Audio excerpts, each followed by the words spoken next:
Simon Gonzalez, is here to tell her story. Her daughters were abducted by her estranged husband and killed after the police repeatedly refused to enforce her domestic violence restraining order against him. Here's what happened. Back in 1999, 3 little girls aged 10, 8, and 7 were shot to death by their father. And their mother has been trying to sue Castle Rock and its police force for not protecting her daughters.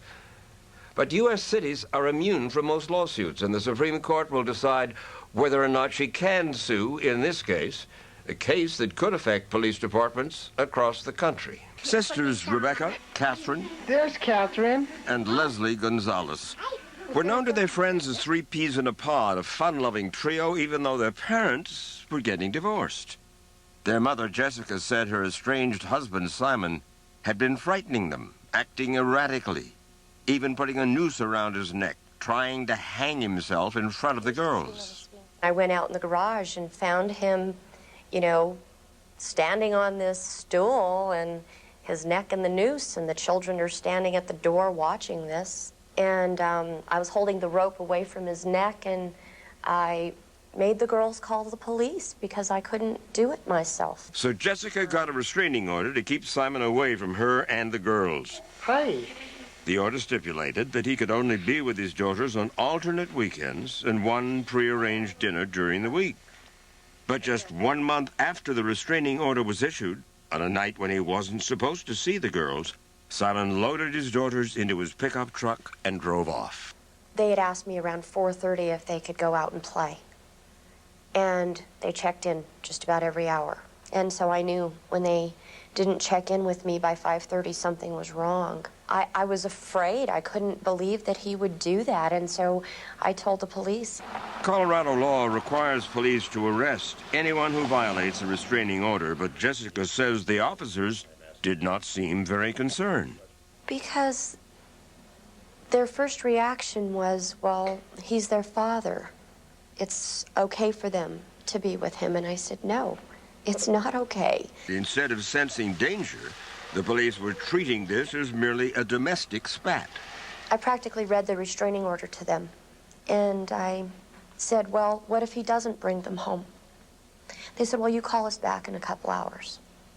Jessica says she read them the part of the order that instructs police to use every reasonable effort to protect the children, to prevent violence. And she told us she begged and pleaded with the police to get her girls. When 10 o'clock passed and the girls still had not returned, Jessica says she called police for the 3rd time, and they told her to wait until midnight before calling again. At midnight, she drove to Simon's apartment. He wasn't there, so she made her 4th call to the police, and then, fighting panic, she says, feeling frightened and frustrated, she drove to the police station, where she told yet another officer about the restraining order and that her girls had been gone for 7 hours. And then she went home. At 3:20 in the morning, according to the police, Simon Gonzalez drove here to what was then the site of the Castle Rock police station. The police say that he got out of his truck and began to shoot into the building, into the police station, with a semi-automatic gun he had bought that evening just after he had picked up the girls. The police returned his fire and they shot Simon dead. And when the cops looked into the cab of his truck, they found the bodies of Rebecca, Catherine, and Leslie.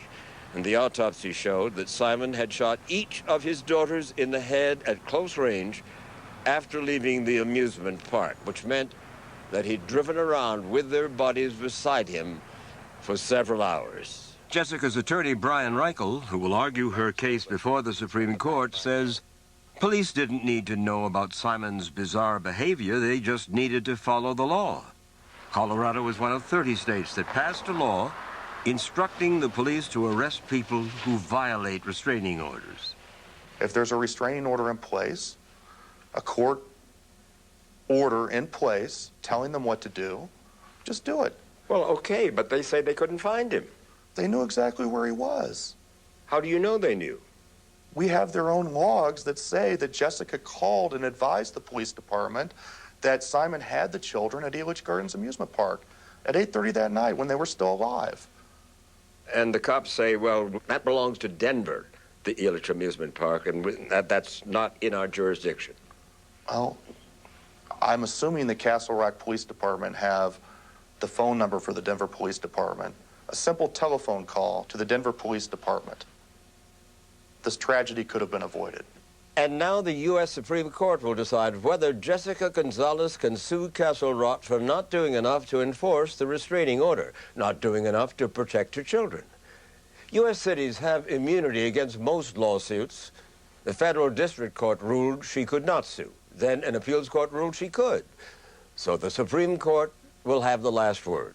If the Supreme Court is to decide that Jessica has no remedy, where's the accountability for the police? And Castle Rock will tell the Supreme Court that if this type of lawsuit is allowed, it could bankrupt some cities because law enforcement inevitably is less than perfect. The Supreme Court will hear oral arguments tomorrow. Chief Lane sent us a letter after our interview, and on one key point he agrees with Jessica. Quote, "The tragedy of the Gonzalez shootings points out the much larger problem in this country with restraining orders.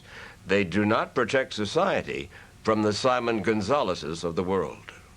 This 60 Minutes piece aired in March of 2005, right before Jessica's case went up to the Supreme Court. The case was argued by Brian Reichel, her attorney at the time, before the Supreme Court in March of 2005.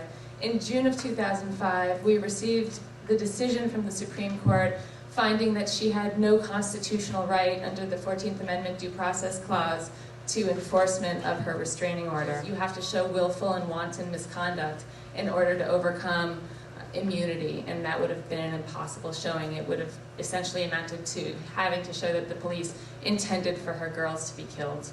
The vote was 2-7, and it was not in my favor. They decided that my rights, that I had no rights, that my restraining order did not have to be upheld by the police. They were ignored. I was ignored by them, and they just chose not to act on it, which really led to the tragedy and losing the children. In March of 2007, Jessica testified before the Inter-American Commission. It was her first chance to ever tell her story to a tribunal because the doors had been closed to her through the domestic courts. It's very sad that I had to go to an outer body commission, the Inter-American Human Rights Commission, to actually be heard. The Inter-American Human Rights Commission are looking at evidence and deciding what it is that Colorado officials could have done differently. For 10 hours, I contacted them 3 times in person and 7 times over the phone. And each time I called, for those 10 hours, I gave a description. What were they thinking firing on this truck, knowing, or should have known, that my 3 daughters were in there? In last October, 2007, we received a favorable admissibility decision from the Commission, and the Commission is actually about to consider the evidence that we've put forward and make a decision about whether the United States is responsible for human rights violations against Jessica and her children. People could benefit from us recognizing human rights as being necessary as part of our political and legislative policies that need to be rectified and funded and given the attention that this epidemic of domestic violence has created. Human rights protections know no geographic restrictions on rights protection. Everyone enjoys human rights by virtue of the fact of their humanity. It's not because the government gives them to you or a piece of paper gives them to you. They inhere in you as a consequence of you being a human being. It tears at my heart that I've had no resolution, and of course it would be really good to be able to put their death date on their gravestone.